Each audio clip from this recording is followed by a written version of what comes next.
Good morning, everybody. I'm very pleased to be with you, and I start with one question. Are there any lawyers in the room? Okay, one, that's manageable, because otherwise my task would be very easy. And how many IT experts are in the room? Okay, quite a big number. So I think for AI, this is crucial to have this interaction between lawyers and IT experts.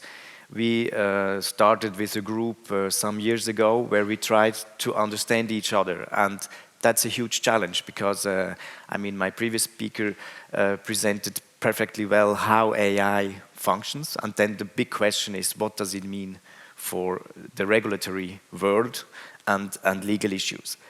And we had a conference last year with IEC, ISO, where we talked about the interplay between regulation and standardization. And I can tell you that it was very hard for me to understand two standardization people talking to each other, what they really, what it means for the regulatory world.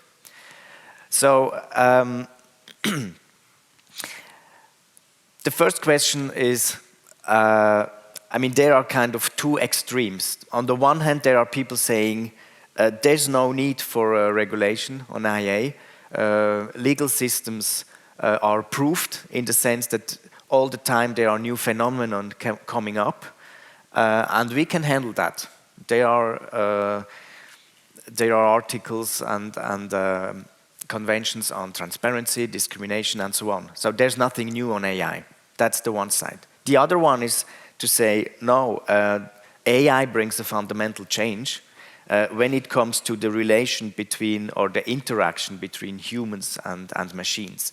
And so fundamentally, there's a difference which raises big legal questions.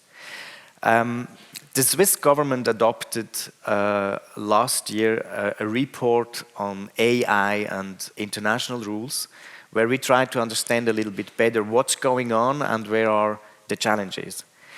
And so we identified, or it's a kind of a categorization, we said there are 4 discussions ongoing and perhaps also 4 motivations to regulate. So the first one is when technology is exported, so are certain values. So if you take privacy, for instance, I mean, if you import an AI system, it makes a difference where it comes from, because it is developed in a social environment with different values. So this might be a motivation to say, we have to understand the values behind the AI systems, and this may be a reason to regulate. A second one is that the strategic potential.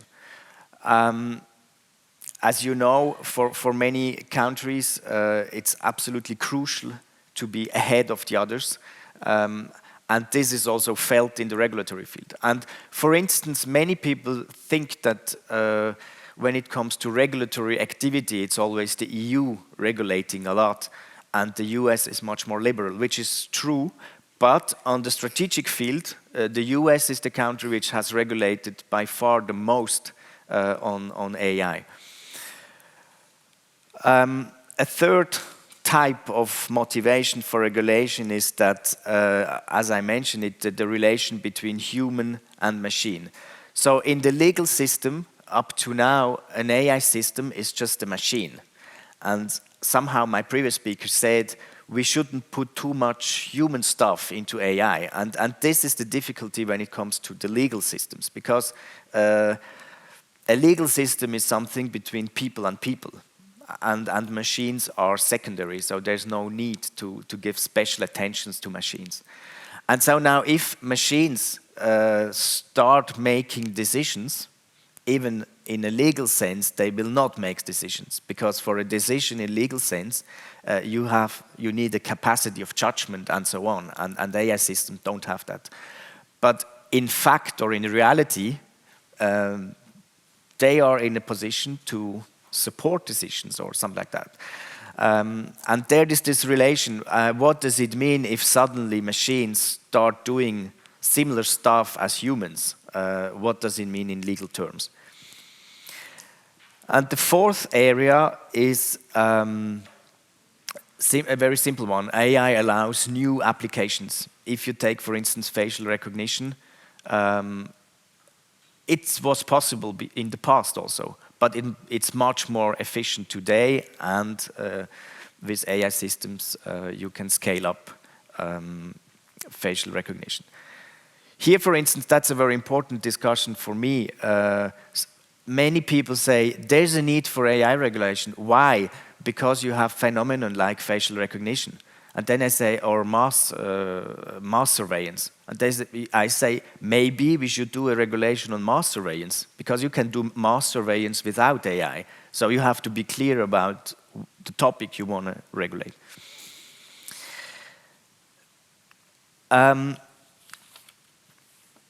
So what is happening right now? First of all, some words about Switzerland. There is no specific AI regulation in Switzerland today. Switzerland has quite a liberal approach, and also the kind of approach, okay, let's wait and see, don't be too fast, with the risk that suddenly others are regulating, and then you have a fait accompli. And so that's, in my view, also a problem with the kind of regulatory competition. I mean, you feel it very quickly, very clearly in the AI field, that there is a kind of competition, and if you don't move, you have to take over the legislation or the regulatory framework, which has been done by other countries or organizations. So, EU, as all you know, they produce now a first legislative piece on IA, which will of course have also an impact, a direct impact in Switzerland in the coming years. And then I would go a little bit more into detail with Council of Europe. There, Switzerland is very active, and the idea of the Council of Europe is to produce a first legally binding instrument on AI between states. It's broader than the European countries. There's a big interest from the US, Canada, Japan, also Latin American countries. So it's quite a big process. And the idea is to create a kind of a level playing field, to have a common understanding what is AI and what type of principles and also how to deal with risks when it comes to rule of law, democracy and human rights. This is very important to underline. It's not a kind of legislative piece about everything. It's focused on human rights, democracy and rule of law. What I see, and this is true for the process in the Council of Europe, but for the most regulatory work which is ongoing, is that there is a lot of discussion which is somehow irrelevant to IA. So for instance, in the Council of Europe, we spend a lot of time discussing whether such a convention would apply only to states or also to the private sector. If it's only for civil use, or I mean, it's clear that defense is excluded, but whether it is also whether it applies to national security or not. And this is, of course, very important because it depends on the competence of a state. For instance, if you take the European Union, it's not very clear what is the competency of the Commission and the member states. So these discussions are very important. But the disappointing part is that you just have a discussion about whether it applies only on the public sector or also private sector, but you never come to the discussion about, okay, what does it mean for IA and how to regulate IA.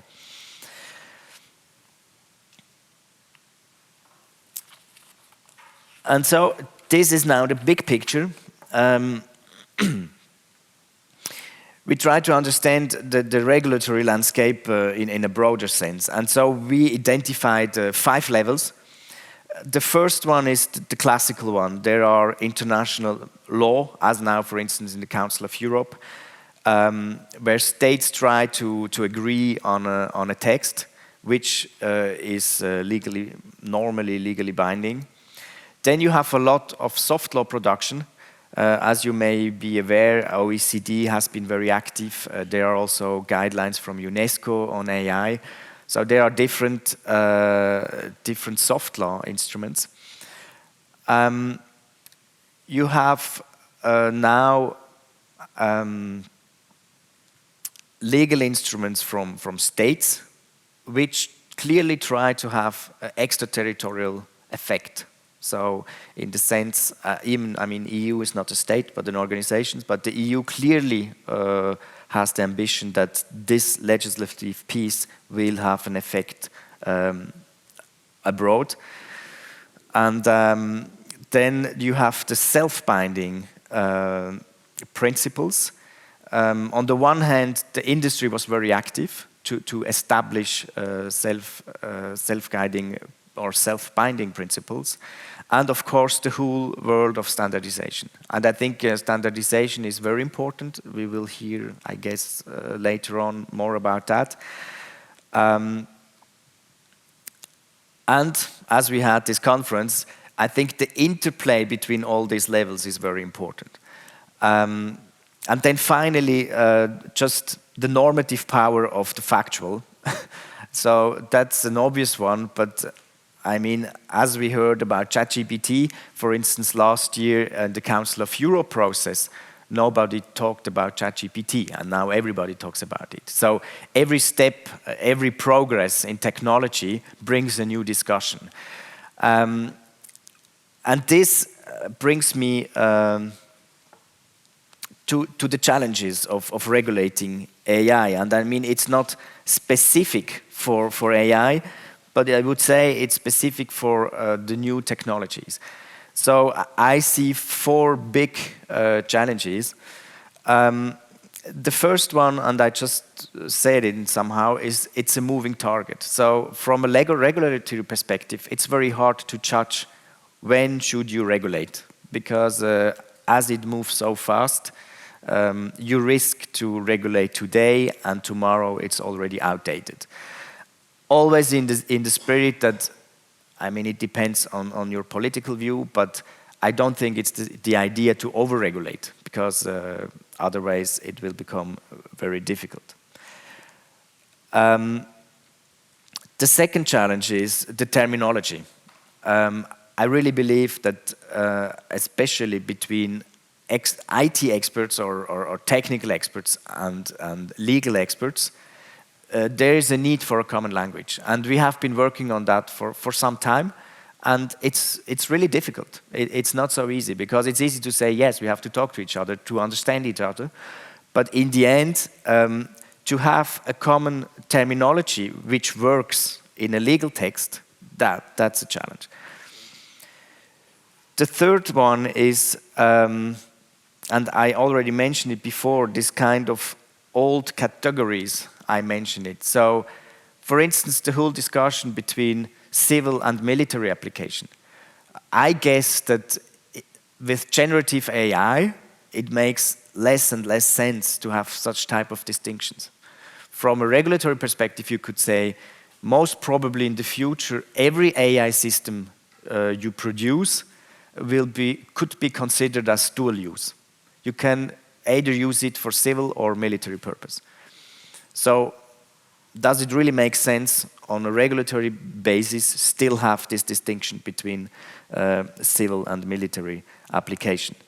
The same for public and private. There's always or still this huge debate in the sense that, I mean, the classical view is that human rights protect people from the state. So the state is seen as the danger, and it doesn't apply for private actors.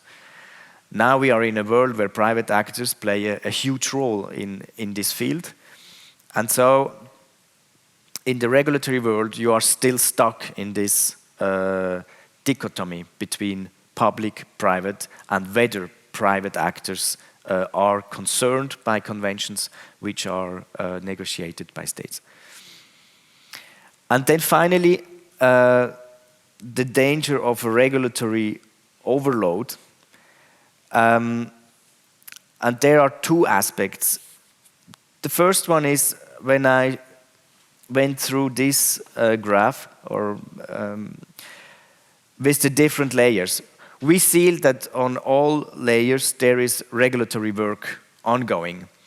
And for instance, and this was somehow the starting point why we were talking to the standardization people, they have also working groups on AI and ethics. What I see is that on all, perhaps not the last one, but on the four levels, everybody talks about ethics.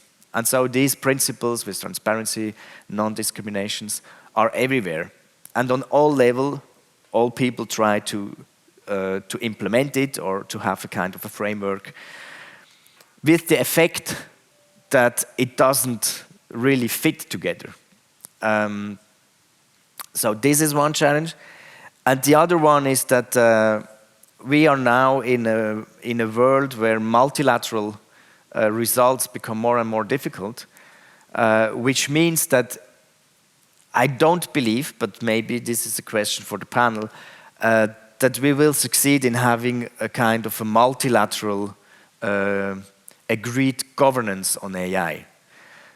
Because, as the multilateral system has some difficulties, there will be different governance on AI and different actors, which you can see on these different levels. Which means that also it will be difficult to have a kind of a common framework for everybody. Which means again that you will have several ones, so different actors, different levels, and this, there you have a risk of regulatory overload, and also, which would not be very effective in the end.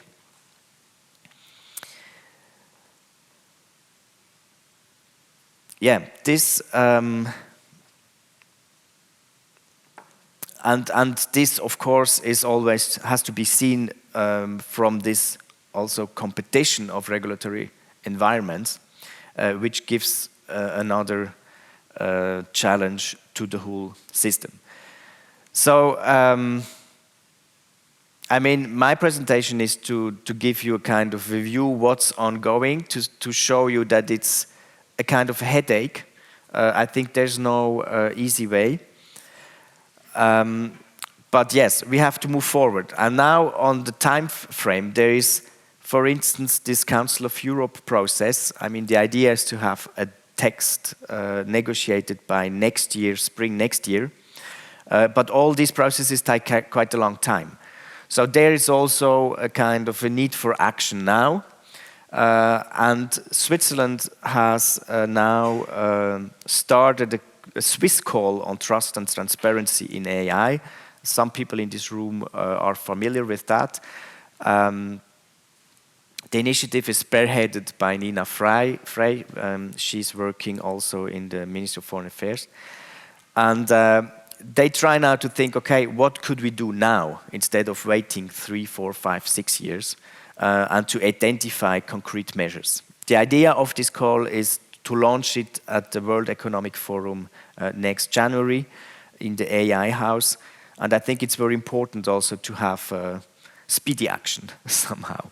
But of course, you have to think the short and the long run together. My time is off, so thanks very much for listening.